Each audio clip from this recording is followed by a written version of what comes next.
اچھا فرین بہن، بتائیے گا کہ آپ کے والدین کی ڈیورس کیوں ہوئی؟ میرے ماما پاپا کی ڈیورس ہو گئی کہ میری مما جو تھی وہ مجھے حافظہ بنانا چاہتی تھی، اور میرے فادر جو تھے وہ مجھے ڈاکٹر بنانا چاہتے تھے۔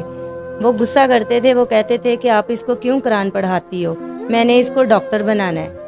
تو بس یہی لڑائی بڑھتی بڑھتی بہت بڑھ گئی، اور ان دونوں میں طلاق ہو گئی، اور ہم رینٹ کے گھر پہ آ گئے۔ مطلب جن گھروں میں آپ کی والدہ کام کرتی ہیں تو ان گھروں سے کتنے پیسے ملتے ہیں، مطلب اور کتنے گھروں میں کام کرتی ہیں؟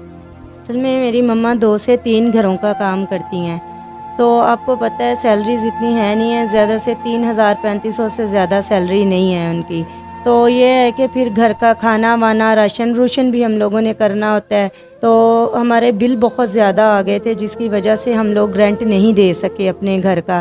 ابھی بھی ہمارے 2 منتھ کا بل پینڈنگ پڑا ہوا ہے جو ہم نے دینا ہے، اور مالک مکان نے ہمیں یہ لاسٹ وارننگ دی ہے